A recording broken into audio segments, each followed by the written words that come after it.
Hi, this is Adam Shartoff, your host of Filmwax Radio. We just launched our first ever Kickstarter campaign. Please visit Kickstarter and search Filmwax, and it's called Filmwax Radio 2.0 because I'm ramping things up with the podcast and all the different aspects of what Filmwax is trying to achieve. Be part of that. Check us out, contribute, share. Check out the pitch video, check out the campaign description, check out the rewards. We have some wonderful ones, and get involved. It's much appreciated. I love you guys. I really love doing the podcast. I want to continue doing it and only grow and bring on even more wonderful guests and be able to do the kind of show that you guys deserve. Again, go to Kickstarter and search Filmwax and check us out. Thank you very much. And now, on with this episode. You're listening to Filmwax Radio, hosted by Adam Shartoff. Hey, everybody. Adam Shartoff, host of Filmwax Radio. Let's see. This episode is number 443. And the guest on this episode is the one and only Sheila Nevins, the president of HBO Documentary Films. Her Wikipedia page says she has produced over 1,000 documentary films. I mean, this is, without a doubt, the most prolific producer or executive producer in many cases than anyone else. She's involved in so many documentaries that it's pretty astounding. She grew up with very few means in Manhattan, and now she has plenty of means. She's a delight. She's unfiltered. She's entertaining. She's straightforward. She's complex. One thing that happened, it was kind of challenging because she's got so much going on. I went up there to her private office on the Upper East Side of Manhattan a couple of months ago, and shortly after I got there, an appointment that she had later that morning was canceled. So she gave me really her entire morning. We ended up having lunch together. So the recorder went off for that, and then also there was a lot just she was willing to share off the record, and so that meant the mic was off. And then at points, she kind of just strays away from the mic to take a call or to just because she gets distracted. So you'll see sometimes it's hard to hear her at a few spaces. But and I tried to fix it as best as this untalented engineer could.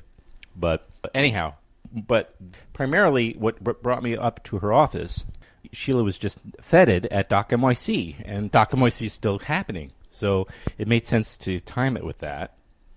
But she has a new book. It's called You Don't Look Your Age and Other Fairy Tales, and it is being published by Flatiron Books. It also comes, by the way, in a wonderful audiobook, and you can get it on CDs as well, which I do, and they have all of these amazing, famous people, mostly, who are contributing their voices to the various different chapters. I mean, I'm just going to read you a few names, because it would be insane. You have here, let's see, reading Kathy Bates, Gloria Vanderbilt, Alan Alda, Marlo Thomas, Rosie O'Donnell, Ellen Burstyn, and Martha Stewart. Just amazing. Many, many more people, famous people. Whoopi Goldberg. Just tons of people are on this. Now, so just to give you, I don't know if it came out or not, but it just at one point when I was sitting there, she gets a call because she's going to see her friend, Ellen Burstyn, the actor, who was in a play at the time in New York. And after she gets off, she goes, I'm going to see Ellen, who contributed to the audiobook as well. And I said, you'll hear it. And I said, I love Ellen Burstyn. She goes, hold on a second. She gets back on the phone and gets me a ticket. And so that Saturday evening, the three of us, me and her husband, went to see Ellen Burstyn in this play. And then afterwards, I got to hang out and meet Ellen for a little while. And it was wonderful. What an exciting experience. So that's Sheila Nevins for you. So she's a very, very remarkable person. And so I'm very excited to have her on the podcast. Let's go into this conversation now because it is a long one, but stick with it because it pays off. It's a lot of fun. And then there won't be any outro on this episode, but we'll be back in a couple of days with a brand new episode. We have 2 episodes coming up next week. So do check in for that. And thank you for listening, everybody. Check out the Kickstarter once again. Remember, go to Kickstarter.com and then search Filmwax. And you can also, by the way, check out all of the every day I'm posting a live video on my personal page, So you can go to Adam Shartoff on Facebook and check that out. I'm trying to do one every evening, and you can keep up. Talk about the rewards and the different things going on within. I'm trying to do it in different venues and places. I think I'm going to do my live video tonight from the Spectacle Theater in Williamsburg. So I'm trying to get around and do that. Okay, I must run. Thank you very much. Here it is. Sheila Nevins on Filmwax Radio. Who was just recently on the hot take? Who was recently live on a mic? Was it? It was Jinx. The Jinx? Well, that's right. That's the most infamous. Yes, Durst was on Jinx. Perfect, because you produced it. Yeah. And then our senator, Schumer. Oh, right. He was on a live. I say everything all the time, except maybe one or two things. Oh, you're talking about. I don't mind going to the bathroom with my mic. But you have a whole chapter of your book, not to jump ahead too much, because we're just kind of getting to know each other, about the foot in the mouth syndrome. That's me. You want to watch? See, yoga has its advantages, not at this age. Nothing works at a certain. No, I do put my foot in the mouth, but I've earned the right to put my foot in the mouth. Mm-hmm. How bad? I used to put my foot in my mouth and lose my job. Now I can. I'm still careful. This is good. Hold it up here. Can you hear me? Yeah, hold it tight. I'm going to put this on actually, but hold it just up on the handle. Don't touch the bottom part. Oh, here. Because this is crap equipment. So okay. I'm actually doing my first Kickstarter ever, which exciting. Yeah, I'm excited. And Kickstarter is they're on board, and what's it for? Everybody's on board. I've been doing this for years, and I don't charge anything. I get sponsors, but I don't. Yeah. So finally, I got to walk around like this, and also I want to have a real studio. That's part of it, big part of it. Called? Which the one you're getting from Kickstarter. Oh no, it's like Filmwax. It's my show, Filmwax Radio. Oh. So it's like just 2.0 kind of thing. Like let's really make it into a real thing. And I need help. I need to expand what I'm doing. Help. Yeah, and it's also an opportunity. How popular are you now? Well, let's put it this way. As far as in general, I mean, you haven't heard of me, so I've still ways to go, obviously. But I'd say modestly. Honey, I haven't heard of a lot of things. I know, me too. No, but I'm like, I mean, most of your filmmakers know me. Most of your filmmakers that you work with, I know. they all know what I do, and most of them been on the show. Right. That's one time around. But how many people listen to your show? In the thousands, of course. But that's good. No, it's good. It's just that you want to open a big Filmwax company. I want to make it. I do a lot of over the years talking to people in the industry and talking to filmmakers and people like yourself who luminaries, as I will refer. You don't like that. Well, they say, and this is bullshit, of course, but they say is compliment 3 times and then ask a question. Somebody said that to me the other day, and I'm like, that's such a load of bull. And then I was like, well, actually. Well, it could depends work. whether the compliment is meant. Yes, right. Yeah. But I mean it. I believe you can tell do, already. But I don't feel it.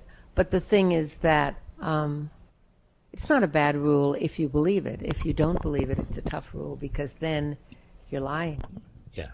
And then most people can see through it anyway. No, not theater people. Not phony people. They can't see through artifice. Oh, I see what you mean. Well, it's true. It probably works, and I hate to generalize, but it probably works more effectively in the Hollywood sphere. The higher the echelon. Yeah. The higher the dream that you're super god. But in this case, and I know you're deflecting too much praise, however I can say it, I mean, obviously you're definitely part of the conduit of getting all these great documentaries. Well, first of all, getting these great documentaries in front of a larger audience, and also I think that's probably true. Good, and also, so this is where my compliments are, and also that you are part of the few people that really were there to make a documentary into a popular movie format. Which it wasn't until about 30 years ago. Yeah, but that's partly because I like regular people. Mm-hmm. And I think that everybody has a story. Not everybody, but almost everybody has. I don't believe in the elite. I'm not an elitist. I have no reason to be an elitist. Maybe I could be one day, but I don't think I could be an elitist. Mm-hmm. Yesterday I had a cab driver who paid all this money for his medallion, and he couldn't. I went to a funeral yesterday. I went to Jeffrey Tuchman, who was a filmmaker. He died of pancreatic cancer like 10 weeks after he was diagnosed. And it was really hard I couldn't get an Uber. I couldn't do anything. So I walked to Central Park, and there was a taxi, and I got into the taxi. And he told me he paid $375,000 for his medallion, and he makes no money now. And also, as a additional salt in the wound, medallions have now come down an enormous amount because of that very same reason. Right. And there's, Uber, and there's at least half a dozen others. Via, and now Juno. There's Q-Train, and the thing Q-Train. I felt badly for him. Yeah, I actually felt that this man was beaten, right, by the congestion in New York, which I think every New Yorker is beaten by all as well. Well, it's like you invest all your money, your savings in the stock market, and then everything crashes. It's but if you invest in the stock market, chances are you had money to begin with. If you invest in a medallion, you're a working class American, and you expect to drive a cab, and they take that away from you. I think it's brutal politics. Yeah. Anyway, that's why I'm not an elitist. Did you like my book? I did. You read my book. I read it cover to cover in one sitting. You did? Yeah. Well, yeah. It's because you were going to interview me, or because you read the book? A little of both. A little of both. I mean, first of all, I love I've always been a very big reader. Look who's interviewing whom. I've always been a big reader, but since I've had a kid, I have a 13-year-old, but since then, and trying to work and make a living, named Jacob. And since then, it's been a juggling, of course, time and everything. And my book reading has dwindled down. So I read probably still more than the average person. But when I started doing the podcast, I'm going to bring on authors, also. So, mostly about books in the film world, right, or media, because that's kind of where I am and what people listen to me for. So I find books that are being written by people who, I'm interested in, or books about things I'm interested in, and I bring them on. So I bring as many authors as I can on, and it forces me to read. I mean, it keeps me reading, and I do always read. Yeah, but we got to make you rich, Adam. We got to make you rich. Thank you. You got to get your kid to private school. Well, I have mixed feelings. He wasn't. Well, first of all, one of the reasons I'm broke at the moment because I had money. No, I'm saying I don't mind being broke if I'm spending the money on my son. I don't have a problem. I'd rather not be broke. Don't get me wrong. I want to, and I don't plan on remaining that way. But 3 years he was in the private school. He was at a Waldorf school, and it was a disaster. Oh. So, we're kind of at odds. I'm at odds a little bit with it, but now he's back in this wonderful public school. Oh, goody! Which is a new school, and he loves it, and he's doing much better. Good. It's in Brooklyn. Yeah. It's they opened this new school with a very young and progressive faculty near Park Slope. It's in a section called Kensington, which is right near the park. And, we're excited about it, but he was in year one. Like it was a brand new building. So even the infrastructure, the physical infrastructure was brand new. So it's up, to date. So this is his last year in this school, 3 years now. He's been in this school. So he's graduating from middle school this year, and he'll be the first class to leave the school, too. And where will he go? That's what we're figuring out now. So he was at a high school fair this weekend, citywide kind of high school fair. So we're figuring out. He's, of course, his mother's an actress. His dad is artsy type, too, obviously. So he's been making films, and he's interested in that. So he may have a film for HBO documentaries one of these days. You never know. Oh God! What's his name? Jacob. You told me. Yeah. Jacob. He's beautiful. And one of the other reasons I know Where you're does your wife act? I'm much more interested Broadway. in you than what's she in? Well, she just finished a play at Lincoln Center called Pipeline, which got great notices. She was the lead. Excellent. Yeah, and everybody loved it. Tom Powers thinks he discovered her. And he was tweeting, and she goes, "Do you know Tom Powers, my ex-wife?" I'm sorry, I didn't explain my ex-wife, but we're still very close. And she texted me this week, and she goes, "Why haven't I been on your podcast?" I'm like, I thought about it, but I was a little nervous. You said to her, "Write a book." What's her stage name? Her name is her name. She was born with a pretty nice easy name to her, Karen Pittman. But she's on Broadway. She did a play called Disgraced on Broadway. I saw that. She was in it. She was the African-American woman. Oh, really? She was, I'm trying to remember some of the, Josh, on Broadway, I'm trying to remember his last name. Radner was her partner in that. Good. So one of you is working full-time. No, but no. Yeah. Sheila, the truth is even a Broadway actor, I should say. I could never Does be. not. I couldn't Sheila. do that. Well, It's impossible. you are- I've been working for 35 years for the same place. I love and that I'm still idea. grateful when I get a check every other week. I understand. Oh my God! I could never it's- be freelance. I could never be freelance. I didn't plan it. I just sort of. I know, but it's horrible. It's horrible to not know where your next dollar is coming from. I can't stand it. I love having money. I can't tell you how great it is. It's so great. I wanted to buy the guy's medallion yesterday just to make his life easier.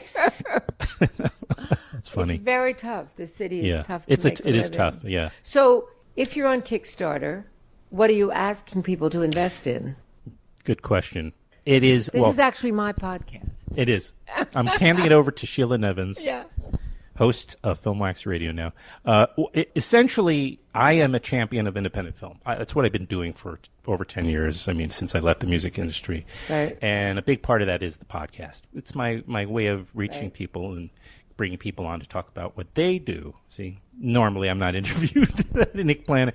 So now it's about even being more effective at doing that. That's so I can even be more effective in championing the films and getting on board with certain films in a more official capacity. But it's also to build a real studio. It's to have real equipment.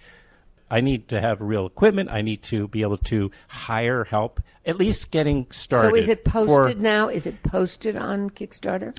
I'm doing it literally I just got the pitch video back from my filmmaker friend who What are you shot calling it? Well, it's just like Filmwax. I think Filmwax Radio 2.0 was my idea because it's also the Kickstarter is a platform for me to say I am now officially doing the following things, and we're going to grow and be much more effective as a champion. So I'm going to actually things I already do, but I just sort of do them on the slide. So you're going to make yourself a business executive with Filmwax podcasts or radio, being just part of it. Right.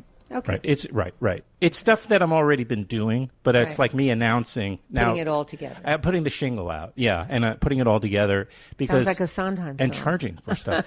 Which, charging to listen. For instance, one thing that people have been asking me to do for a long time is they always were asking me, "Can you come and moderate the Q&A and this and that?" I see. So that's a very small example, and I've always been doing it, and then I'm like. People say, how much do you charge? I'm like, oh, wait, that's right. I should be. I actually offer something that other people can't. Did you grow up with money? Yeah. That's why. See, if you didn't grow up with money, you'd want it now. You would never have gone this far without it. Well, when I say I grew up with money, we're still pretty middle class. But yes, but you didn't worry about paying the rent. No, nothing. You didn't worry about Never. a new tie. Never. You didn't worry about school or shoes. No. That's why you are who you are. Sure, and I was also it was never really taught either, like how you make it work. Like I fell into a number of things. It's so interesting. So, I think whatever. So I'm late. I'm a bit of a late bloomer in this regard, but I have, Well, you have a child, so that makes you see want. So now you want on his behalf, really, because you. Well, I want to take care of him, of course, and I want to take care of. You want to take care. Who has custody of him? Well, my ex-wife, but I'm with him all the time. I mean, it's that's a legal document, but in practice. Did she leave you? You left her. I got to bring her on today. Let me get her on the phone. I'm going to put her on speaker. Well, I pushed her out. Let's put it that way. But she left me. Yeah, but I pushed her out. I had a husband once. I know. I mean, I have a husband now, but my first husband changed the lock on the door. What do you think? There was a message in that? Well, if you can read between the lines. No, but the thing is, I had a ring from his family that was inside that door, and I was going to get in there and get it so I could get money for it. See, because I was a have-not. You were a haver. No, Not a have. You weren't rich. I'm not saying that, but I really didn't have money. I got you. So, no. Like, and it was a time. What year was that, roughly? 60. I got out of Yale, 63, 65, probably 60, close to 66. Okay, so women still had no financial control in a relationship at all. Still, yeah. You know how much I got for the ring? I mean, I got the super to break the door. Oh, good. Okay. Yeah. You know how much I got for the ring? I have absolutely no idea. $250. And his mother told me there was a rare diamond that had been in the family for years, and it was a great honor to give me this ring. And she didn't give me the ring, she gave me the diamond. I then paid about $500 for the gold that the ring was in. And then when I brought it into appraiser? It was a... Well, no, I mean, I thought it was worth a lot because she told me it was worth a lot. Right. You know, kind of Mayflower-y.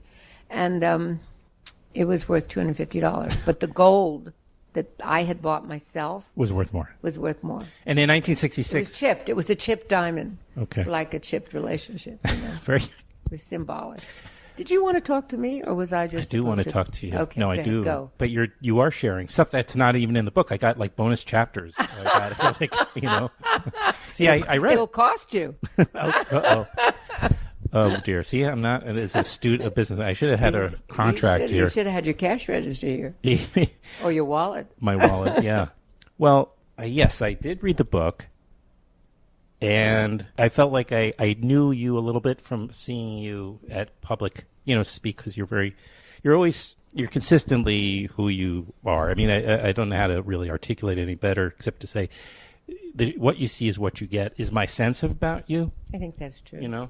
And the book is just an extension of that. So I wasn't really so surprised. I had already heard about the book, and I had heard about I saw an interview with you and Charlie Rose, which I thought was really entertaining, and then you end up talking about one of the best you snuck it in there, one of the best anecdotes from the book, which was about this wasp you dated or were in a relationship with, actually your first love maybe, and the mother that you dodged like a bullet, right? And that subsequently, though, you say your success was motivated, or you were always motivated rather by proving to her. Yes. And showing her up. For a long time. I saw her. Isn't that horrible? Yes and no. I mean, I actually saw her many times. Uh-huh. And I can see her when I talk to her. Or you used to see her in here? I see her in my head. I don't see her. She's long dead, I hope. Well, I shouldn't say I hope. But she would statistically be long dead. Right. But I didn't think anyone could hurt me like she did. Mm. And I really, I'd never been hurt so badly as that. Because when you trust and you're hurt, it's different than when you're hurt. Someone says to me, "You look horrible today." What do I care? They didn't tell me I looked good yesterday. If they say you look good yesterday and then the next day they say you look horrible, you feel badly because you mean you didn't come up to yesterday. But I had no yesterday's hurts. Mm-hmm. I mean, little, certainly wounded mother, not a lot of money, no money really. But I'd never been insulted as a self. As a whole person. I'd never had someone reject me for something that I couldn't do anything about. Like if you don't like my hair, I'll go get it blown dry. But if you don't like myself, there's nothing I can do. She didn't like myself. My whole self. Right. And I wanted to punch her in the head. Mm-hmm. But it took me a while to want to punch her in the head. When someone says something, you don't hear it? Yes. You don't hear. She said, aren't there any interesting... Okay, good-looking guy, madly in love. 9 months of dating and loving and listening to beautiful music and going to movies and daydreaming. Not marriage, but magic, okay? Mm-hmm. And then you go to the house of this person. You don't want a wedding ring or any of that shit, but you want forever, or at least a little bit of forever. And you go to a house and you're drying dishes, and the woman says to you, "Are there any interesting Jewish men in the school?" And you think, "Oh, God, I must be Jewish. My mother's a communist, but I'm Jewish. Yes, I know I'm Jewish." And then she says, basically, "Fuck off. You're Jewish." And you never see the guy again. That's really hurt. Mm-hmm. That's revenge. That's like, listen, lady, maybe I don't have what you have. Maybe I'm not in that blue book. Maybe I don't belong to those clubs. Maybe I never even heard of those clubs. But I'm going to get there. I'm going to get there, and you're not going to stop me. And so very often, not my whole life. I mean, I wasn't motivated. I mean, I'm an old lady now. I don't really think that way, or I don't really think about it. But if I try to summon her up, I can actually see her, which is really weird, because if I try to summon up my mother, I can't really see her. Really? I can't see her. She was too wounded, and I see a hospital bed and hands tied to the side and, so she wouldn't pull out plugs and things. I don't see her. I see the bandages in the bed. But when I try to summon up this woman, I see her. And maybe that's, maybe I'm crazy, but I see her. But she was not a motivator for my entire life. I mean, this happened 50 years ago. She was a stimulus for the revenge that I felt like, I'll show you. I'll show him. I'll be well known. I don't know what I'll do. Maybe I'll be a stripper, but you're going to hear me. You're going to hear from me. And one day I'm going to tell this story. And that's just sort of how it happened. I just really appreciate that there are things that you're not supposed to say in polite company. And one of those things is you're not supposed to say something like, my career is based on revenge. I mean, I know this was a kind of like a soundbite-ish kind of thing. It's to get people's attention, and then you have the opportunity to explain what you mean, like you just did. Right. And it's a truth because most people, do respond from things like that. It's from hurt. But you want to rectify us. Yeah. It's like putting a Band-Aid on a wound. You could say that the pain motivated you getting the Band-Aid. And it sounds great to say. And then you healed. If you hadn't put the peroxide on and the Band-Aid, it might never have healed. It'd be an infection to take the die, and you would get that disease, whatever, MRSA, whatever, they cut off your legs and your arms. I don't know. I had to stop it, and the only way to stop the hurt was to be vengeful.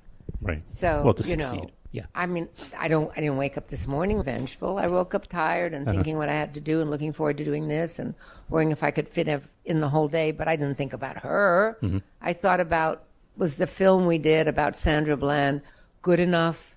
Were there too many questions? I didn't wake up thinking about her. I woke up thinking about making something excellent. Yeah. So, did she kick me at the start gate? Yes. Well, at a certain point... Did she run with me through every race? Absolutely not. Well, at a certain point, if you did, can always wake up that way, then she has won because you're still so preoccupied. I understand. I sort of am grateful to her. Right. Because I don't know that I would have had the motivation to push so many doors down, but I think that she would, let's say, yes, I wanted attention. Revenge was a good word. I didn't want to stab her in the chest. Right, no, I understand. Or did I? Yeah, or did you? The irony, of course, is that it had nothing to do with you. I mean, of course it did, but it doesn't because she just was a bigot. And so the hate and ignorance that was part of who she was had nothing to do with you. Had she gotten to know you, she would have. Well, she missed an opportunity, of course. No, maybe not. But I mean, anti-Semitism is very deep. Yeah. And as I have grown to understand hate, especially today, I see it as virulent. I hear it and I see it and I feel it. And it's, it goes way back. I'd like to be Jewish. I'd like to try, although my mother kind of ruined that for me. But I think that anti-Semitism is very hurtful. I heard somebody say something last week that was so unbelievable that I couldn't believe that someone actually said it to me. They said, so if you weren't at HBO, what would you do? Open a store? I said, I don't know, maybe I'd open a store. And they said, yeah, and then you probably what did they say? You probably charge 3 times as much as anybody else.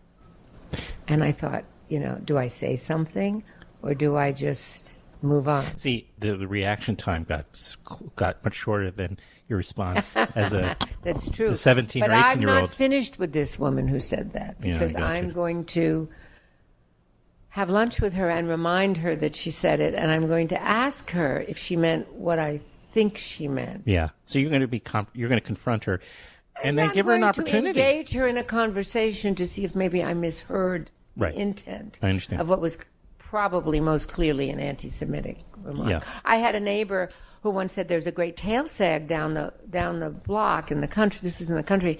And I said, I hate tag sales. She said, come on, you can Jew them down. See? That hurt. Yeah. No, I get it. I said, I'm not good at that. I usually pay more than something's worth, Charlotte, but I'll go with you. Should I bleep out the name? No. That wasn't the real It's name. interesting. I was dating, I guess, a new there was a new woman I was seeing a few years ago, very recently, not Jewish, and which is, more common than not, as it turns out. And she wanted to take me to, I was taking her to an event at MoMA. And and then she said, well, let me take you to the hotel around the corner and we'll stay the night there. And so I said, oh, okay, sure. Yeah. And then we were checking out the next morning, and I actually got the bill, and I was looking at it as we were leaving, and I said, didn't you quoted me a certain amount, and it looks like it's another 25, whatever it was. Yeah. And she smiled, she goes, oh, yeah, that's right, you're Jewish. See? And it wasn't malicious. It's no, because I know she really was into me. It's just that it's just... The neighbor wasn't malicious, and the woman who said this other thing that charged 3 times much, it was not malicious. It was part of the vocabulary of thought. If thought can have a vocabulary, it was part of the thinking process of fundamental anti-Semitism, which is really rampant, and it's really interesting. It was the 20th anniversary. I'm sounding like a rabbi right now, but anyway, I just feel this because last week I went to the 20th anniversary of the Museum of Jewish Heritage. On 17th Street? No, the one that's way down the village. Way down near... got it. Yeah. Where's it? Bowery Park. Is it... No, Battery Park. Okay, yeah. Way down there. Yeah. It's beautiful. If you haven't been there, they have a great Eichmann. You've got to go. Okay. You've got to go. All right. You want to do an exhibit that's like a book? Do the Eichmann exhibit. Okay. It's really extraordinary. Because the man who arrested Eichmann is a hologram there. I mean, it's like so fabulous. Wow. It's really brilliant. Okay. But anyway, so I went because we have a film that I want to screen down there, and I wanted to make nice. I didn't know I would be affected in any personal way. And someone got up and talked about Charlottesville and the Nazi flag and the fact that they had lost their grandparents at Auschwitz. And seeing the Nazi flag, their heart actually stopped beating, seeing that was part of a First Amendment right to carry the bullet, so to speak, that had stimulated the death of her grandparents, was like yelling fire in a burning building. And so you thought to yourself, she thought to herself, and I thought to myself, is that freedom of speech, or is that a bullet if it makes you have that memory of annihilation and genocide? But it was just, it was just interesting that in America we would have that display of such incredible anti-Semitic. It was frightening. Yeah. Frightening. Yeah. Anyway, you want to talk about film?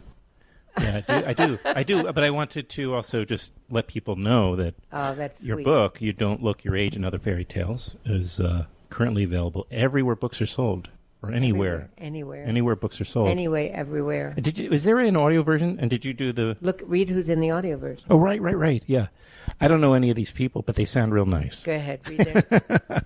All right, I'm going to I'll just restart with... Well, I don't know. I think I'm going to start backwards because... Diane von Furstenberg, at Gloria Vanderbilt, Jesus Christ. Not Jesus Christ, actually. He's the only one missing from the list. Lily Tomlin, who I love. I've always loved her and met her one time. It was very exciting. Marlo Kathy Thomas. Burns, Meryl Streep. Gloria Alda, Steinem. All the icons. Ellen Alda. Burstyn. Yeah. They all read, and I called them all on the phone. Lena and Dunham. asked So them there's Lena, people yes. under 50 or whatever. Katie Couric. Everybody's on here. Edie Falco, who we love. Diane. Just unbelievable. So you can get that also. Makes for a good gift. Yeah, it's a good mommy gift. It's a great mommy gift. Or a grandma gift. Yeah. But it never got really reviewed. Why is that? What do you mean? Nobody reviewed my book. You didn't get a book review review? I've been a New Yorker my whole life. Right. I never got New York Magazine. I never got New Yorker. I never got New York Times. What did Flatiron Books say to you when you asked them about that? Because I know you did. Well, you mean when I cried to them about it? When you were my They New York said Times we send out all our books for review, and they didn't pick yours. But I did very well anyway. Because I'm a prostitute. Wow. I What is that? prostituted my book everywhere. I called everybody I knew. I got everybody I know to read it, and I got every person I knew in media to interview me, whether it was Charlie or I mean, Yeah, you were on wherever all I the could you were get. on the I went news on The shows. Talk. I went Right. on Whoopi. I did everything. I just called every person and said, What about the O word? "What's the O word?" Oprah. I wrote to her. She never wrote back. But you have been on. No, Oh, you have been on? no. Okay. You want to get You me have to on? justify that. Yeah, I'll get you on. No When the problem. paperback comes out. No, she never answered. Oh, Some people send it. never answered. The most surprising people never answered. Yeah, there seems to be And no I mean, particular Meryl rhyme or Streep reason. answered. I don't even know her very well. I put the book on her desk with a note, and I got a letter at HBO, a little tiny letter in an envelope that said M. Streep and some address. And I thought, well, I didn't think that was her. I don't know why. M. Streep is not Meryl Streep because I wasn't expecting a response, and it was maybe a month later. And it said, "I love your book." That's not the actual words, but something to that effect. I want to read The Wrong Kind of Hot, the story about your mother, when, where, XOXO Meryl. I mean, give me a break. Yeah. Wasn't that a talk of the town? Wasn't that something in New York Magazine? Wouldn't that have helped the sales of the book? Mhm. Nobody. A Shonda. Shonda, on the New York as Grandma Times. would say. Yes, right. No, I think maybe some men don't like me, men in high places. I'm very foot in the mouth. Still, it's... It deserved an acknowledgement. Of course. It didn't deserve a love affair. It's not Romeo and Juliet, but it certainly deserved recognition. There was Vanity Fair. There were, I don't care. Yeah, I know. I don't I've care read a lot of it. anymore because I know Yeah. that And it's you can find friends in strange places. I mean, it's like, I don't know. How did that mouse get out of that hole? It's so tiny. Because it has no bones. I don't know. It was very hurtful, though. But I'm over that because I did it by myself. Mm-hmm. I really pushed, not to sell, but to be realized. I mean, it was to be real. I worked on something. It had a hardcover. I never did it before. I've been busting my ass for 35 years. It's interesting in itself that I wrote it. Why did I write it? Why? Yeah. Why? Ask Answer. me why. Why did you write this book at this time? I have my own theories, but... Well, I don't have it really know what was... Why do you think I did? Well, I can say I know what the book is getting. I feel like I have a sense of what the book is getting to. For those who think that it's some sort of book about how she made a success in the business, it's not about that. Or the origin story, it's not really that. I think it's all of the parts of your personality that have made Sheila Nevins who Sheila Nevins turned out to be. In a sense, like all these different, it's not maybe all of them, but all the ones in the book seem to be that's made you who you are. These different experiences that you've had, and you're sharing them. I think I don't really know exactly why I wrote the book. First of all, I was asked I had written some blog stuff on a website called Wow Oh Wow that didn't particularly succeed as a short story, what's new, older women, blog, but became kind of a commercial blog for products and stuff like that. And so we don't write for it anymore. But the stuff that I had written for it was relatively successful. And there was this woman named Joni Evans who brought an agent to me from William Morris who said, "Would you write this book?" And I thought, no. And then, of course, I woke up in the middle of the night and I thought, what? Why did I say no? Of course I would do it. It's not money. It's just refreshing to try something different. It's like if someone asked me to sing opera, I think I would say I can't. Or if someone asked me to do a lot of things, I'd say I can't. But I thought I could. So I did. But I think I wrote it to separate myself from HBO. I think that I was so wedded to HBO that I would meet people and say, "Oh, Sheila, yeah, you're at HBO." And I didn't like that. I wanted to just be a name of a person. I didn't want to be at HBO. I wanted to work there, but I didn't want to be identified with it so strongly. So this was like separate. There's nothing in there about HBO. Zero. Nothing. Yeah. And there's the people that I work for are alphabetized. They're not in the front of the book. There's no obeisance. Is that how you say that word? Obeisance, obeisance. O-B-E-I-S. I don't know. Is this such a word? I make up words. There's no curtsying Right. to people who wrote me checks over these years. I decided to put only in the front of the book my husband, my son, and the people who had read the book for me, and the people who had made the book possible for me. Technical people, assistants, not the hierarchy. And I think it cost me by not acknowledging in a grandiose fashion important names, but putting them in alphabetically. I think that was the ultimate in chutzpah, correct and costly. Correct and costly, 2 C's. What, you mean socially? No, I mean visibility. I think I would have been helped more by I see what you mean. if I had acknowledged them as I couldn't have done this without them. Made a hierarchical kind of but I could acknowledgments. But I could have done it without them. I could not have done it with Rob, the guy who basically showed me how to do it technically, or Stephanie, who showed me how to get on Word. I didn't know a fucking thing about Word. Or Chance, who let me leave early and, got the phone. I think that I would not have been able to do it with those people. I don't think that the hierarchy liked it, made it possible, or I would venture to say, read it. They're just reading the acknowledgments. I think that's true. Like they do their the first email is the Google alerts, right, with their name. I suppose. That's why I like that movie Mother that nobody likes. I saw it last night or 2 nights ago. Did you I watched like it? I paid for a movie as my friend that I went with, a documentary filmmaker. As a matter of fact, I did like it. I thought it's pure allegory. Yes, it's pure entertainment. It's like Gothic allegory. You. It's like Chaucer or something. Yeah. I thought it was brilliant. Yeah. Dante, Chaucer, exactly. Dante, Chaucer. But it wasn't contemporary.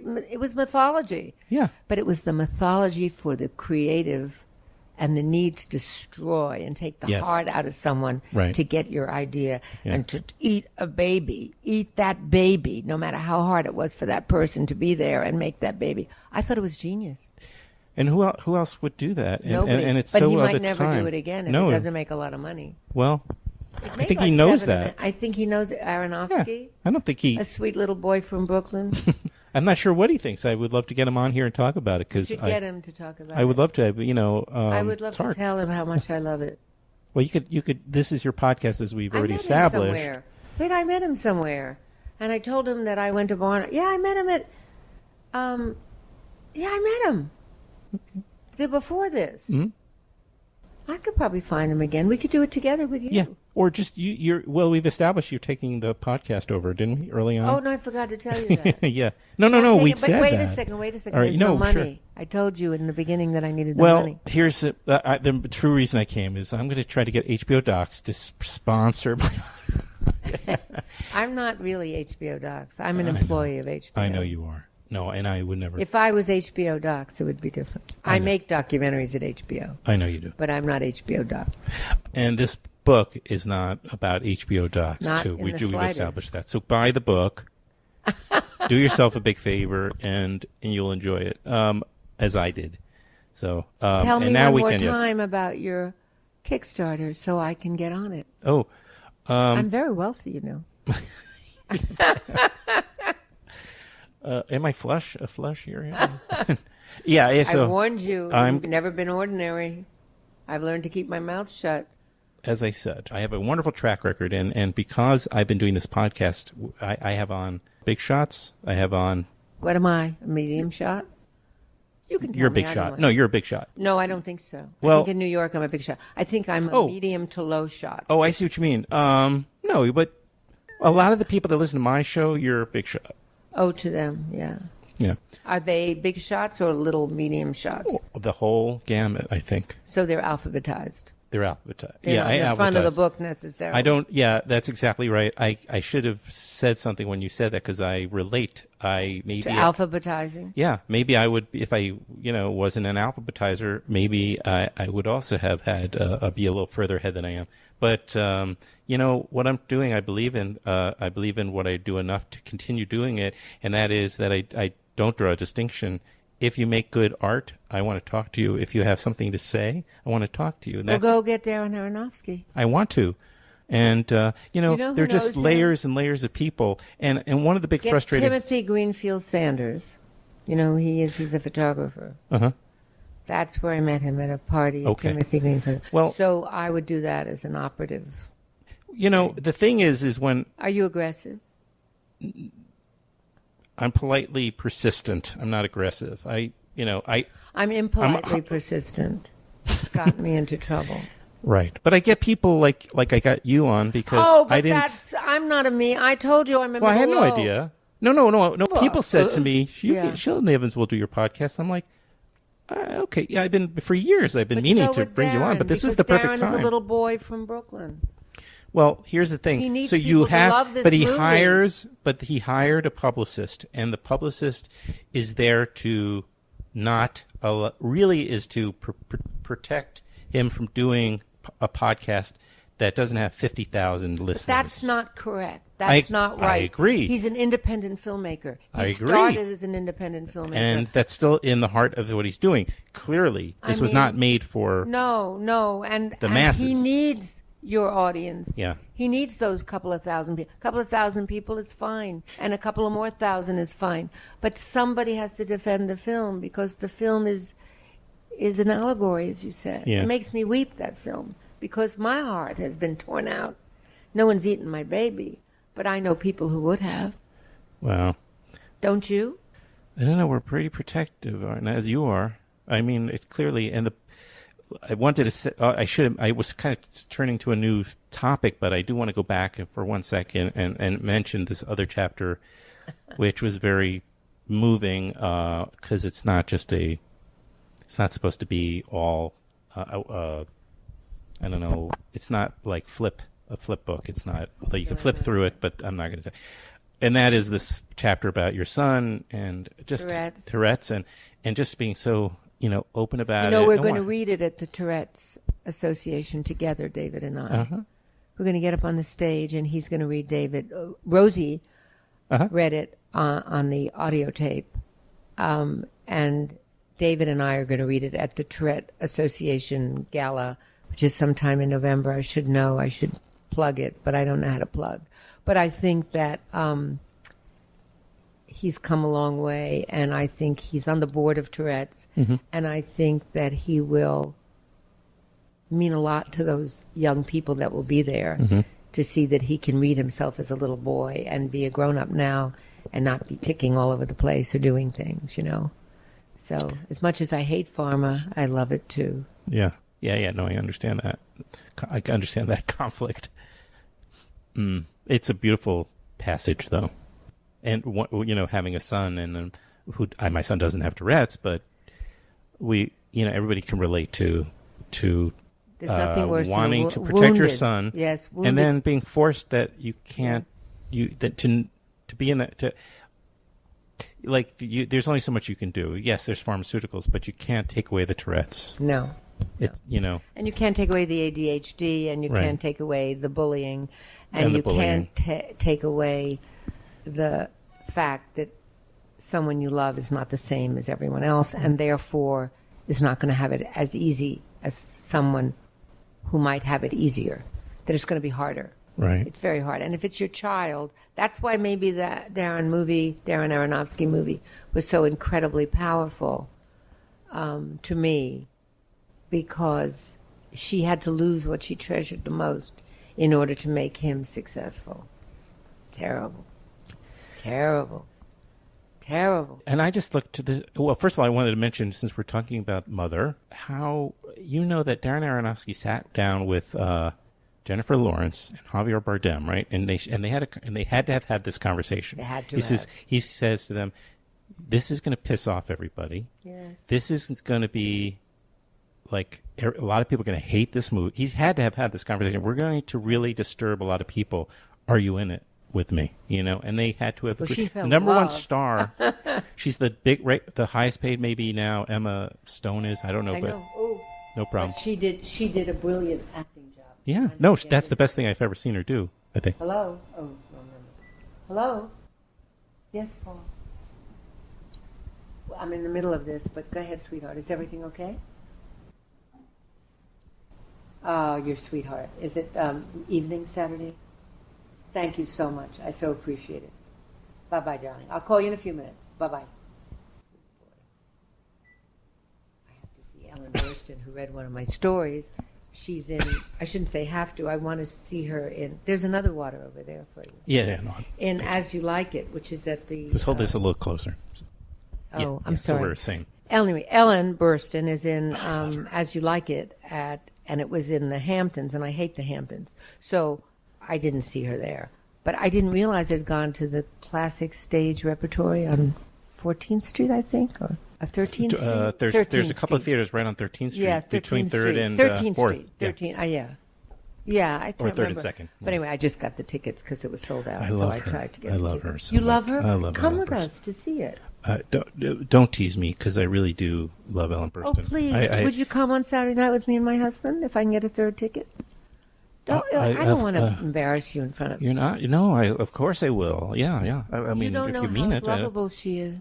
I can only imagine. I've been in love with her since I just called her and asked her to read my story, and we became friends. She read the one about Jeremy, the kid who dies of an overdose. Oh, yeah. She did okay. You've I got to get hear the audio. Yeah. God I damn. promise. All right. If you... I'm going to send you the audio. I'm not going to do this as quid pro quo. I was going to say, if you take me to the play, I'll listen to that. I'll get it this week, and No. But then you that's can not have fair. both from me. I'll give you both. I'll give you the audio, All right. and I'll see if Paul can get. I can't promise that we can get a ticket. No, I know. It was all Of sold course out. not. So I bet. I can't promise that it'll be a good ticket, but I can promise I can get you a Well, I ticket. do love her because when I was a kid, my introduction. Well, it probably was Alice Doesn't Live Here Anymore. I was even so little because She loves me. and She's so and good. then when I was like a teenager, and I went to see. Speaking of Alan Alda, same time next year, the movie. Alan read a story. I know. That's why I mentioned him. Yeah. And I've seen him on the streets, but I'm like waiting, and then every time she comes into New York, I try to, figure it out. It's very hard though. Oh, but So, she's the best, and I she know. now lives in New York. But Alan Alda, Well, he lives here I just too. had his email, and I hadn't worked with him in years, and I wrote to him, and I didn't hear from him. And then he wrote, and he said, I want to read Mary 1 and Mary 2. Uh-huh. Mary 1 is the one that has all the breaks, and Mary 2 has nothing. Mm-hmm. And Mary 1 gets the job, Mary 2 doesn't. Mary 1 plays golf. Excited that she got her job. Mary 2 works in the golf shop. They both wanted the same job. And Mary 1 swears when she sells... Mary 2 swears when she sells Mary 1 the visor. And Mary 1 says, charge it to my father. Mary 2 vows that she's going to make it. Mm-hmm. Even though she's Mary 2. Right. The bad one. One is... It'll make sense to Mary those. 1 isn't evil. Mary 1 is just connected. But Alan Alda, who had all the breaks, wanted to read that story. Oh, Robert Alda's dad, yeah. Yeah. But, it's funny. Robert Alda, Alan Alda. I mean, I think it's his nephew, cousin, uncle. But the point is he didn't have to go the hard way. But he chose that story. It was weird. He identified so strongly with it. Well, he's such a good guy. He's always comes off that way. I mean, I'm sure he is. For my generation, it wasn't MASH where we discovered Alan Alda, but Free to Be You and Me, which of course Marlo Thomas Marlo was read one too. I know. I keep plugging. Marlo and I are at we're going to talk about being old at the Museum of Television and Radio. That's called the Paley Center, I think. I know what I call the museum. The guy I went to see Mother with, his name is Michael Rosado Bennett, and he did a film a couple of years ago, which was not on HBO, but it was called Alive Inside. And from that came a program of giving people with dementia headphones that have a built-in memory or like a chip in it where you can load music. And they were giving them to these dormant people who had withdrawn into themselves, And yeah, in a way, they just were responding. I mean, they didn't like get better. It wasn't like that extreme, but they all of a sudden people that were barely able to lift their heads were listening to music, specifically music that they loved from their past, and they were yeah. And some people really responded. You should see this documentary, and it was at one Sundance that year for a documentary, like two or three Sundances ago. Alive Inside. So I gave it to my mother. I had the guy on, and now we're friends because over time, she was just not so good. Not so good. Does she know you? Well, what happens is you see her, and then she'll look at you, and then she recognizes me. But that's it. Adultery one is the one they're most interested in, the one on the train. Oh yeah, or is it the one where the two women? You're overhearing the two women. Yeah, we're back on. The two women, and then one leaves. That one, every group I have ever read. It's a great story, though. Every single group. Now, I made one mistake in doing the audio. Audra McDonald read the entire story. That was stupid. I should have had two people. Sure, yeah. It was really a mistake. So what happens at these, whatever you call them, is two people read them. Mm-hmm. And the first time that happened, it was a women in film thing. And the second time that happened, it was a thing at HBO. And the third time was Friday at Time Warner. It evokes the most extraordinary discussions. So one of the discussions it's about two women on a train, mm-hmm. Oh, right. One sleeping with the other's husband. Right. But we don't know that. You just... Yeah. We don't know that right away. We just know that they've gone shopping and that they don't have much sex with their husbands and that they've been married for a long time.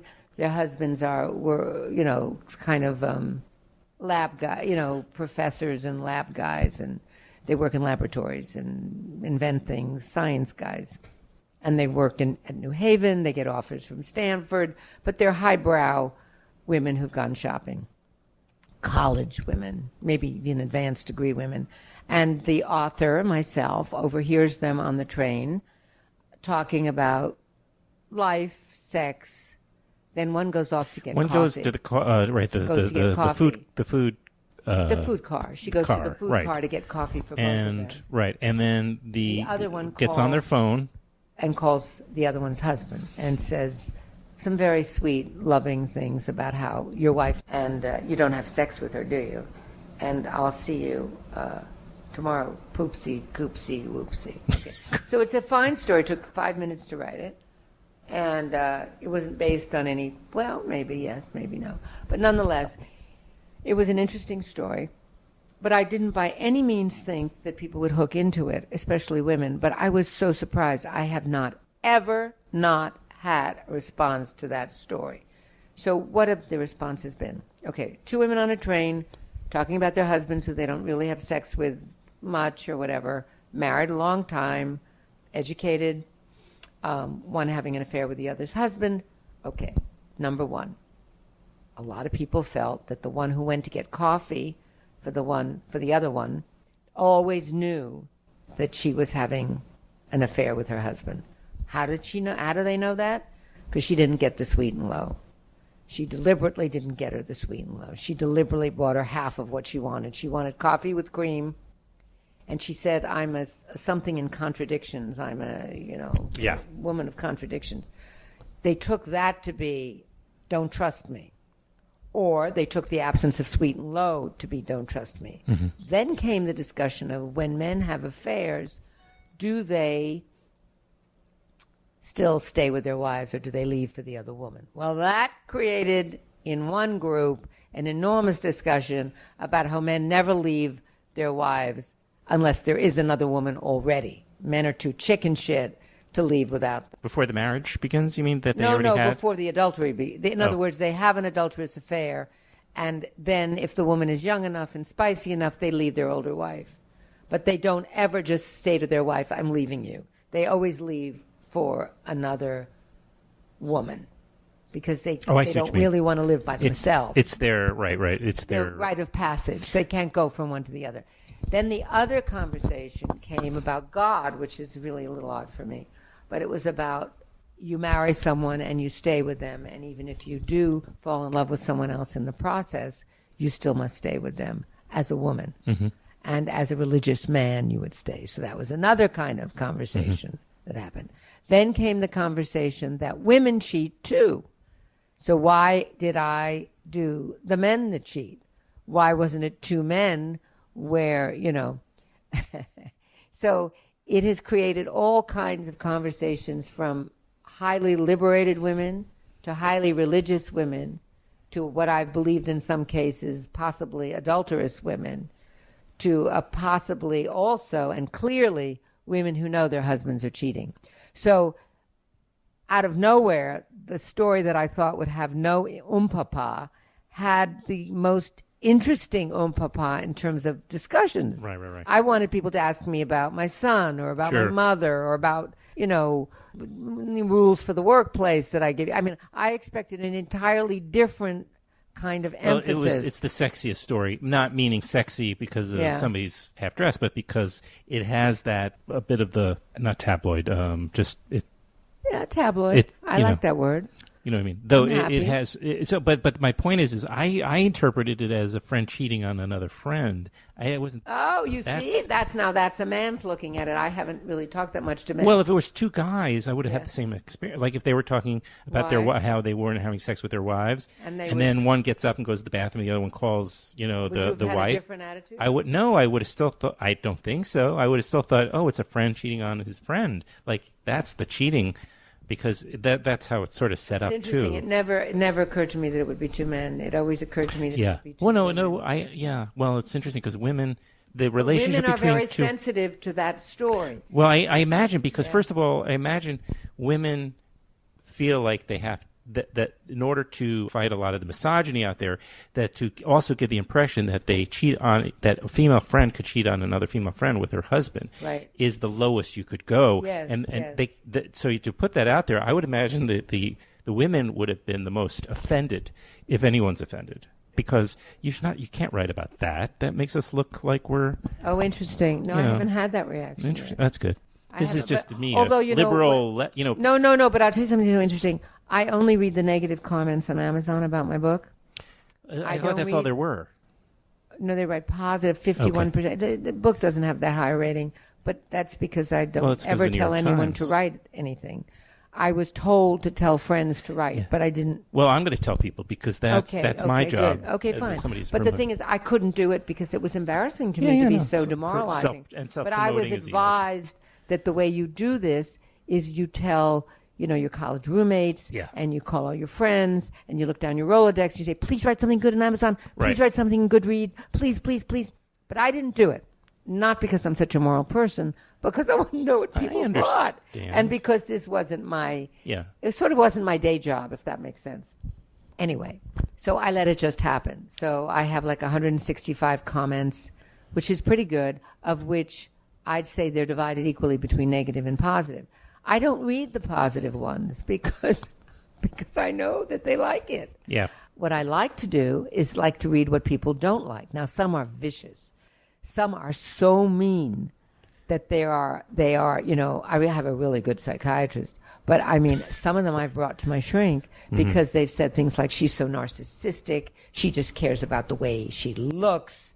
And this is so boring. She's honest. About liking the way she looks. She read one or two. I read one or two stories, and I threw the book out. Why did I ever order this book? I read the negative ones, and I check maybe once a week. I mean, I'm not obsessive about it, but I like to read the new people who hate me. Only once did I answer someone. Only once I was told never respond. But I do look at who they are. So, it shows you how I'm wasting my life, what's left of it on this nonsense. I'll hit it to see that, a week before they reviewed on Amazon razor blades or a chainsaw or a shoe or a sneaker. So, I know that the people who don't like me are also writing reviews about other they don't have much Amazon. else to do with their free time. No, they time. have nothing to do, and this gives them a chance. Yeah. But one I had to respond. Which one was that? It was the one who said I read one or two stories and threw it away. I said, you do not have a right to review my book unless you read the entire book. You must read the entire book. from cover to cover. Did they respond? And then, no, they never responded. Yeah. Well, when you shine the light. Oh, some of them are so mean, Yeah, though. no. They insult like everything. you say, and then they say I'm selfish. Why? What? My approach is, nothing nice to say, don't say it. But if you're going to be, or if you're going to offer criticism, make it constructive. I mean, at the very least. Well, Otherwise, read the they're whole just. book. Well, certainly read the book. But then I like to know what else they've read. I just want to, one of them is like a yoga. She said, "Oh, I don't like the book. It's so boring. It never made me laugh or cry." All right. And well, then I saw she read was it. like into spiritual yoga things, and I'm not a very spiritual yoga kind of person, so I figured, okay, you don't like my book, so I didn't feel so badly. But when they say really horrid things, then I get really upset. Yeah. Really upset. I wish her book was as good as her documentaries. That's bad. It's backhanded. I mean, they're giving you some passive-aggressive compliment. I wanted to share with one thing that you reminded me of when we were talking about the dynamics about how people also find out about it. My dad was, my memories growing up, my dad was home every day after work. It was very conventional that way. But when my marriage was failing, I don't know how much to divulge here, but if I'm divulging, you should divulge. It's true. It's mutual divulge. So my marriage was failing. Do you think if you wrote a book called Mutual Divulge, anyone would know what it was about? No, it's just vague enough where people would be interested. Podcast. yeah.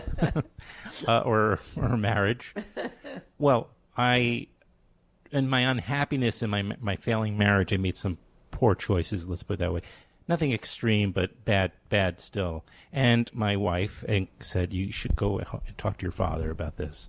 And so, my dad came to my office, actually. We sat and we talked, and I asked him, I said, did you ever, in all your years, my parents have been married 60-some years, and I said, did you ever, it would be normal to have feelings for somebody else or to... What did he say? He then went on, and I said to everybody, I said to my wife, I said, there's no way. I'm not like naive, and I'm not like a wallflower, but Naive question. My dad. Yeah. My dad, was home every night. My dad was like devoted family man. He could never have done that. Right. He would never. It's not my father. Almost anybody else, I believe. And he just went on to tell me about a number of women that he had feelings for. What an honest man. And he said, he fell in love, and he considered, there was a period when I was 15. Isn't that great? Isn't that great? Yes, it was. You see how that great. He loves me enough. Will you be upset that you're telling this, no, or you're going to edit it out? No, I'm not going to edit it out. Won't no, anyway. I love my dad, and he stayed with my mother, and he takes care of her. You see, that's what one of the women said on Friday, which is that it doesn't matter if a man has an affair. He didn't have the affairs, though. He would have told me. Well, he may have not. I don't know how far. That's true matter, too. But if you're going to spill, to fall in love is. To I said no. I think I asked him, and He's not going to tell you you're his son. Okay. The point is that the anecdote, and it's a very fast your mother anecdote. Is wounded, so to tell. No, this was way before it. But she's wounded now. Oh yeah. So therefore, he can't tell you because it's cruel to tell you now. Oh, I couldn't ask him and now. maybe I wouldn't in go back some way, there. the man who takes the best care of his wife, in something like this, in Alzheimer's predicaments, has to, because he has a kind of guilt for other things.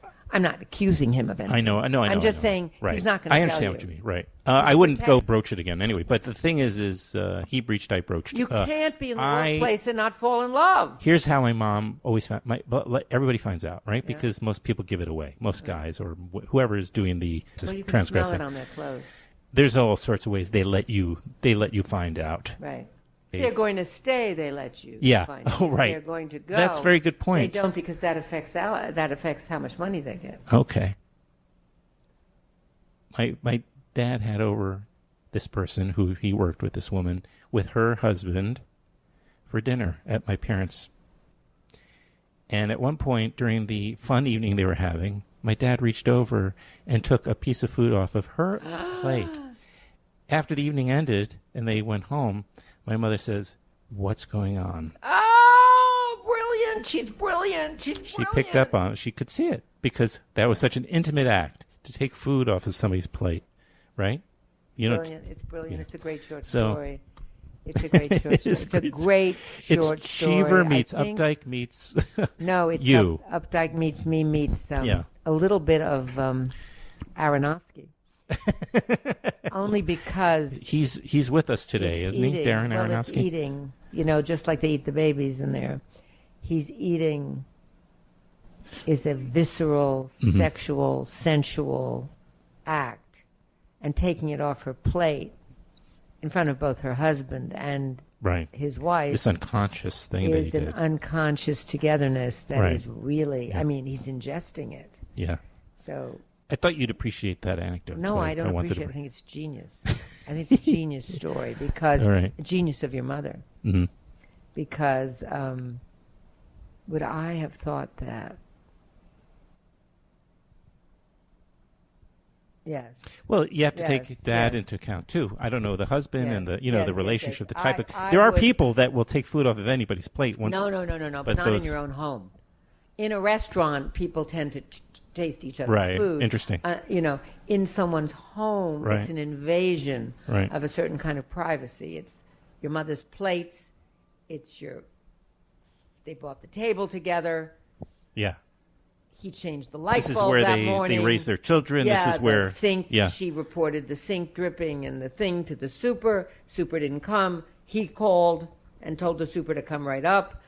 There is a togetherness in a house that is the invasion of that kind of thing is much more telling than it would be somewhere else. See, Sheila, let me ask you then this next question. Did my mother wait till after the guests left because she's just a class act, or because she was too?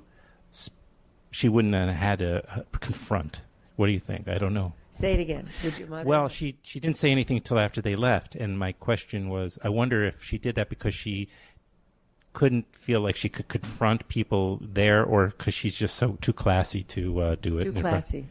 Well, that's the right answer, but I wonder. No, I wouldn't give you I don't believe in right answers. I believe in the answer. Okay. I think she was too classy to offend anyone. Mm-hmm. Again, in their home, right? In a restaurant. A restaurant is different. It's different. Restaurants. Oh, you have his? He's supposed to be a great chef when it comes to snails. Could I try? Oh, yeah, let me try. That's different. Well, I also, in terms of confronting, like if you're sitting at a table and you pick up a sign that your partner might have transgressed with somebody else at the table. You might think it was bad manners in a restaurant. At home, it's a transgression. Yeah. Different. But I like your mother. I'm sorry she's suffering this. Thank you. So, well, I can't accuse your father of anything. I don't know him, but that's a very intimate act. Yeah. Again, it goes to this thing of being... He's a very well-mannered man. He lived on 10th Street and 5th Avenue. Yeah, he misses it every day, too. Why did he move back to Queens? They wanted the money for the They wanted the money. They wanted... they needed... It was like the height of them. They were never going to... Well, he had retired already, and they were looking at... Such a beautiful block. Oh, my God. He loved it there. They make a lot of money on it? Sure. He doesn't work anymore. He's too old. Oh, he hasn't worked in... He retired early because he got laid off. He was downsized during the whole period of downsizing, and he was still in his 50s. What does he do every day? I know. I'm coming up to the age. I had a guy drive me to Connecticut. He was also fired from Ford and 54 years old. Been out of work for X number of years. You go to your money guy and you figure out how to make it work for the rest of your life. So that's why you had to sell the house. Well, that was part of the... You have sisters and brothers? I have a sister. What does she do? She works in the school system. She's works for the. She's a good person, like your mother. My sister is a very good person. Did your mother work? Sporadically.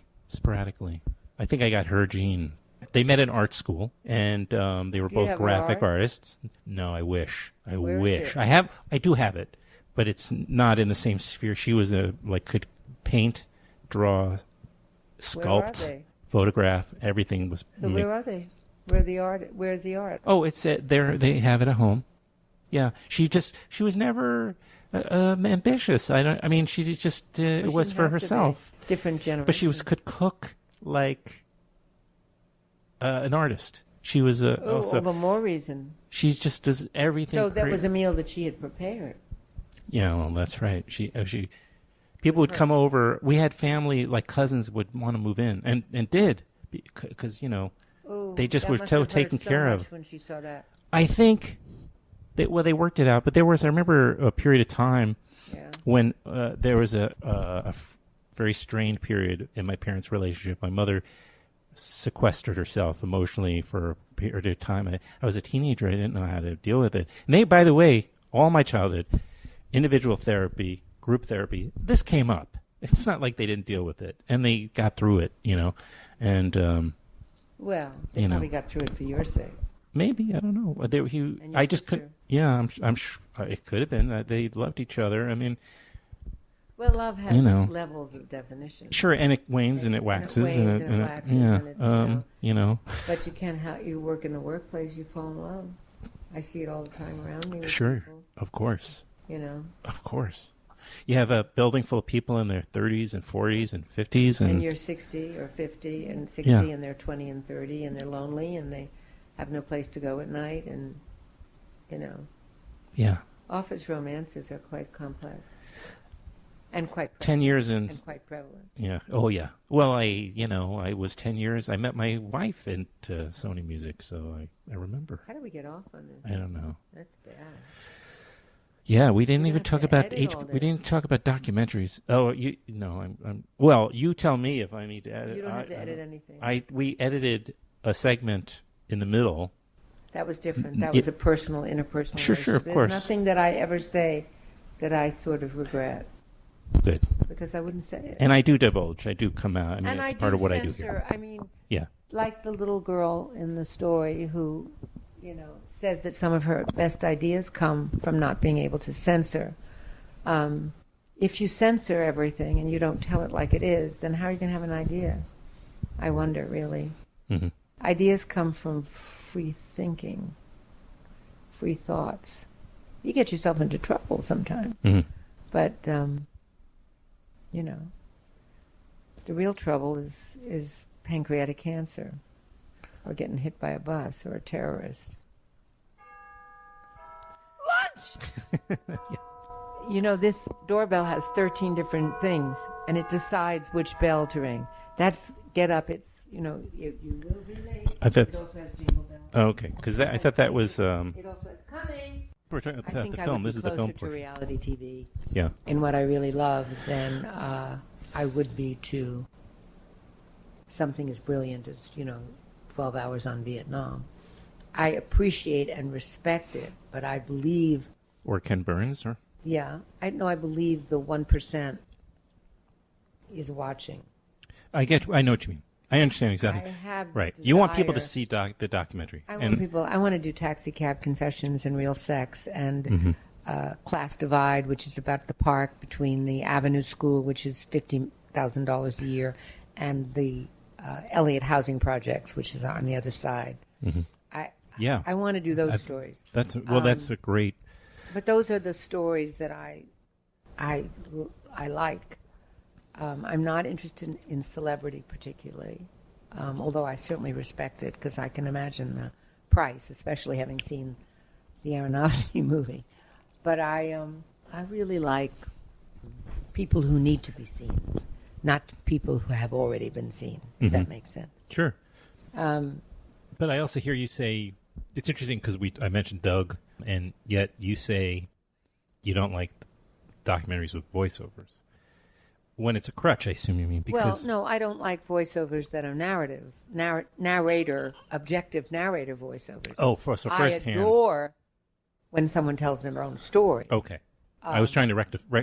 I don't think I've ever made that clear. I don't like when you hire someone and then they read you the story. And they're telling you, right, how to... I like when someone says, and then when my mother fell down the stairs, she was never the same again. I want that person whose mother fell down the stairs. I don't want someone to tell me that then his mother fell down the stairs. Mm-hmm. Does that make sense? Yeah. No, I get it now. I'm glad because I was wondering how to... No, I have no problem with narrative because I think not only narrative film, but narration. I have no problem with narration provided subjective narration. I don't like objective narration. Right. Drives me crazy. Mm-hmm. Crazy. I also don't like walking and talking shots. Oh, okay. Because people don't walk and talk. Well, they do now. Not really. On their phones. Oh, that's different. Talking to them, that. No, I know. But I mean, I don't like when someone is talking to no one and walking and telling you those something. scenes. There's always on the Law and Order when they're getting the hot dogs at the food cart and they're walking, talking about, and it's all exposition and it's all I know, and it's just like, a shortcut. But I don't like that, and I don't like driving. Although I love Taxi Cab Confessions, I don't like when people are driving and there's voiceover and they're driving, or I don't like any of that. I don't know. I just say, take that out. Take it out. It's an It's overused. not real. Take it so out. It's an overused. No. I think people sit and talk. Mm-hmm. They just do. Yeah. That's the natural thing to do, and the docu should be natural. But I'm not a purist like Wiseman, and Right. I'm not. Or Maisels, or No, although I loved Al. The greatest shot in any film I've ever worked on was Al Maisels when he did let me guess. the abortion film. No, What? it was called, it was about a young boy dying. It was called Was this for HBO? Letting Go. Letting Go? Say yes. Many years ago, Susan Fromke and he made this film about this little boy who was dying at home. He hadn't seen his mother in a long time. He had some horrible degenerative disease, and Al stayed with him over the night that he died, and he wouldn't leave. Neither would Susan. They didn't check into Holiday Inn and say, call me in the morning. I mean, that's a really extraordinary kind of filmmaking. But my most favorite shot, which is not that, that's my most favorite stick-to-itness Right. of the verite filmmakers of classic origin. But the other one was, we did this film on abortion many, many years ago. And this couple can't afford to have the child, and they're leaving. They're not married. Maybe they were married. I don't think so. Mm-hmm. They're leaving, and the elevator in that clinic is not bigger than that couch. Mm-hmm.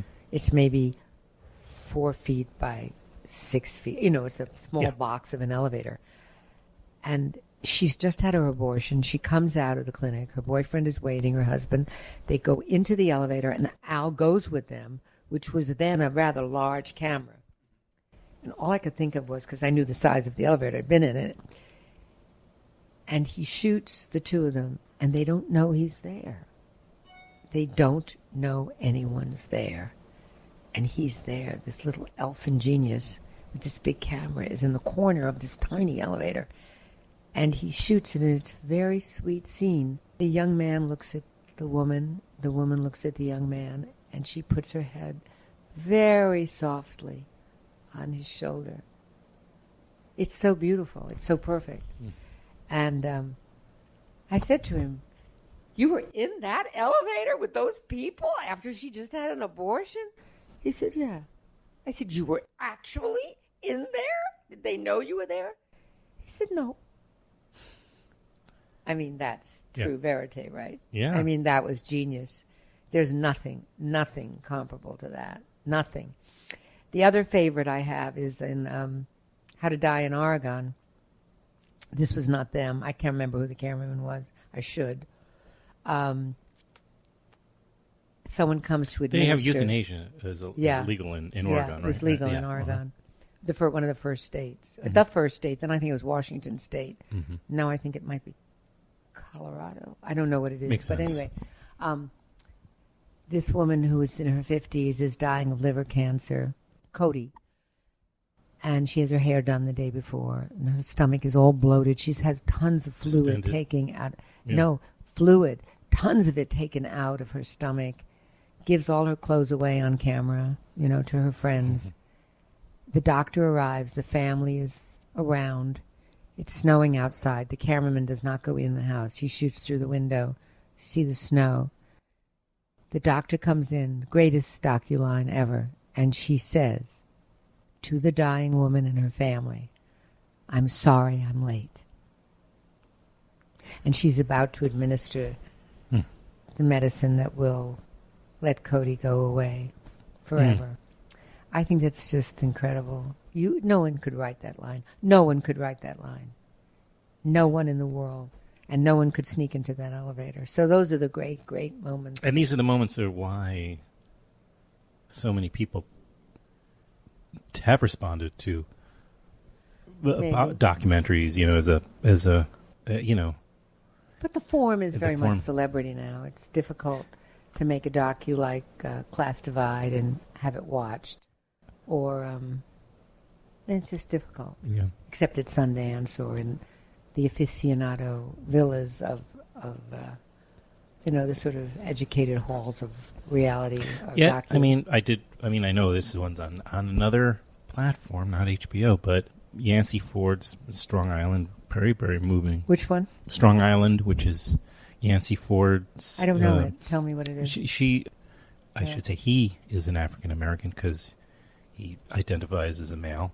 And when he was a teenager, living in Long Island, his brother was killed by he's the African American family living in Central Islip, Long Island, which was like a little bit of a African American. Why was he killed? Because of the racist that killed him. He went there he was confronting because his car was in a chop shop and they were ripping him off and anyway, so he went there to get the car and he was shot and they said they were afraid of him and they didn't even get past the grand jury, so nobody was ever arrested or anything. Anyway, but Yancey, and then what the toll it took on the family. It's all about her story. It's just premiered on Netflix. And it's also I think at the IFC Center. Really? I may be wrong about that, but it's in this. It's also having a select theatrical. Right. Anyway, it's an incredible story. Yancey did this podcast because I know him, so I have to. Janet Mock. Mm-hmm. Also, not identifies, but became a woman. Well, now, she has a book.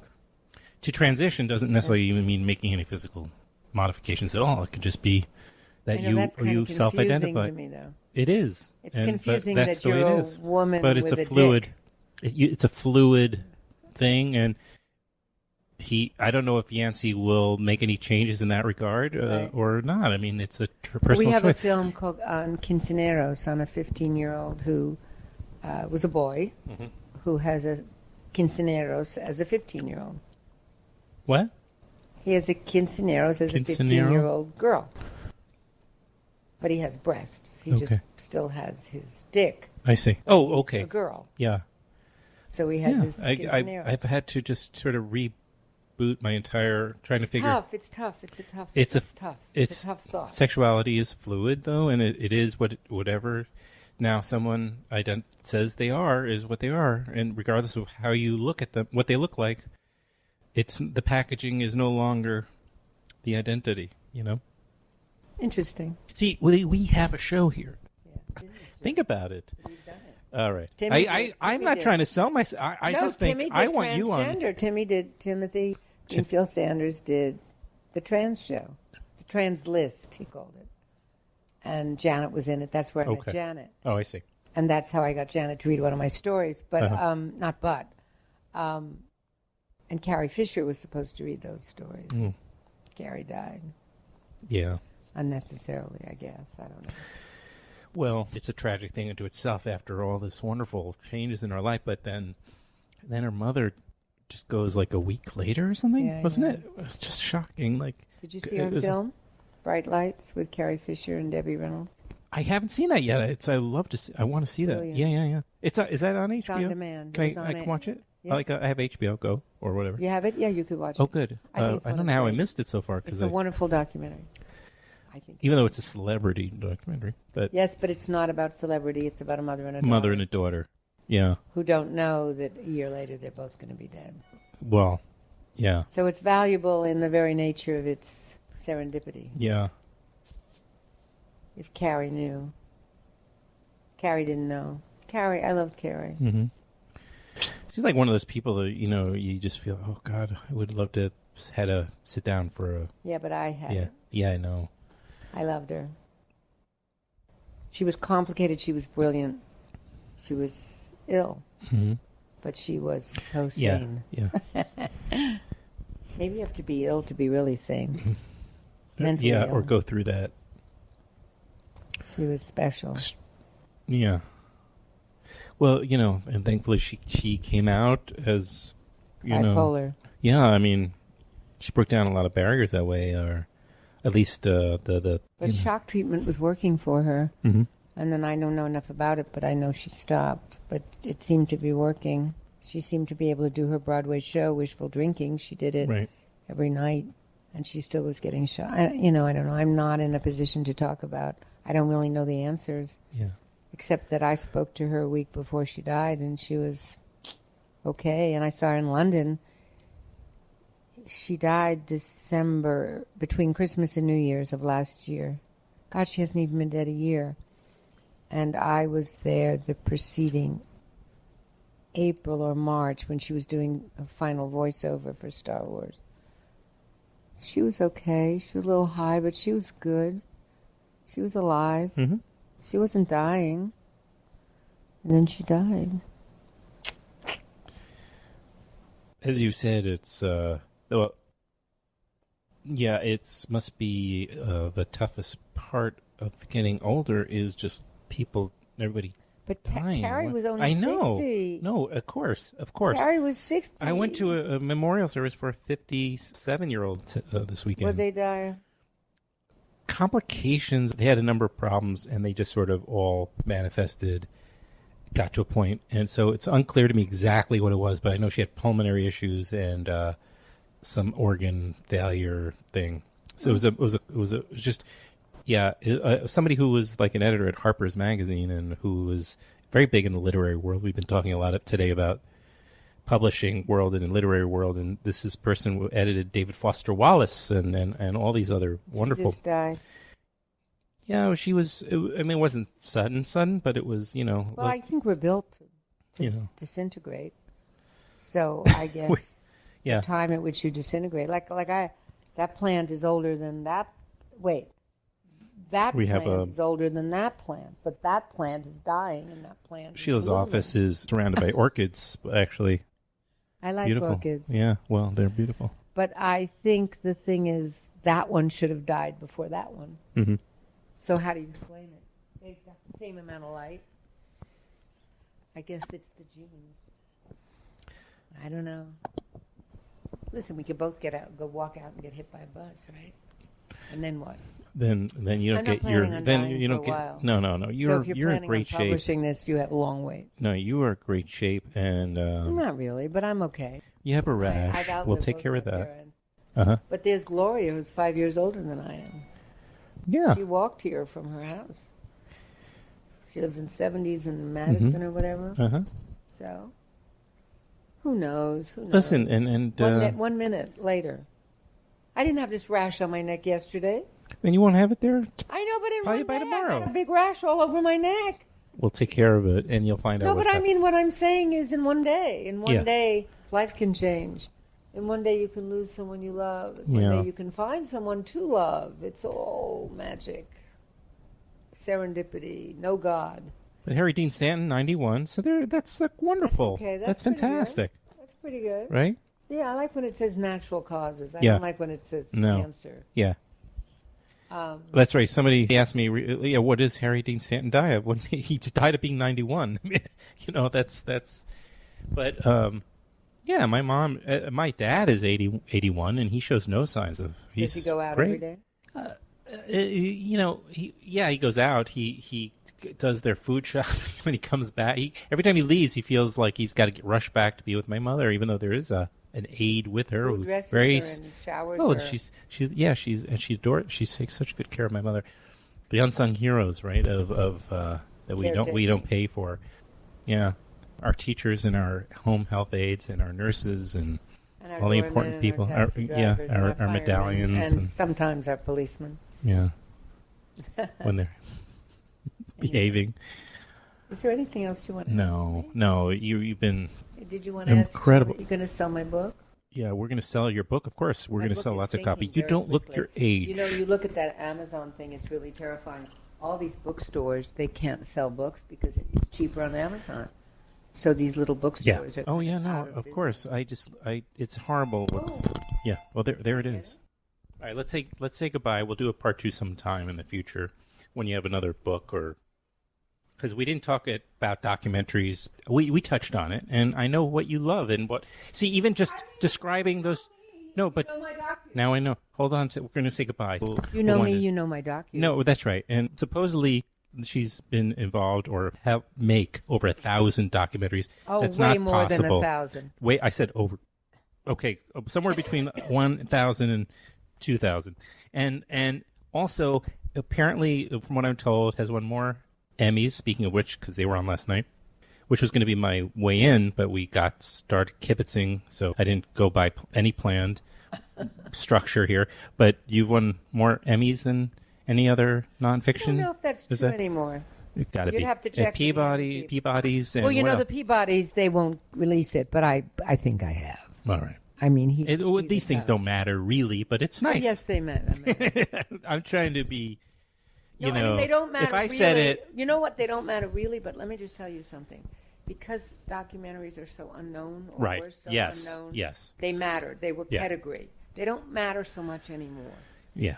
Well, here we're at. I've been doing this for 30. I've been at HBO for 35 years. That's okay. Probably older than you are. I'm way older than that, but okay, thank but you. Anyway, 35 it's great years. To know. I've been working there for 35 years. For 35 years, I haven't been bored. Well, for 34 years and 9 months, I haven't been bored. Okay. Well, we'll do part 2 docus sometime next year. Yeah, right. Exactly. How's that? Yeah, because then you can. Then I can expand my universe. It'll be a new, interesting perspective. Exactly, without saying anything. Thank you. This has been 1,000 times better than I thought it would. You did? This is what wonderful. What do you think I'd be? What, difficult? No. I knew you'd be great. Engaged. Yeah. Like I could tell when you. Like I knew you're one of those people that once you're committing to do it, you're going to be completely there, and that's all and that's all I can expect. And then, but to be, to have such. I feel like I've known you a long time. Me too. I feel that way too. That's why if you do the DNA test, maybe we're related. It costs about $100. I don't know what it costs. You take a swab. Yeah, and you mail it in, and you mail it to these people who are probably completely crazy.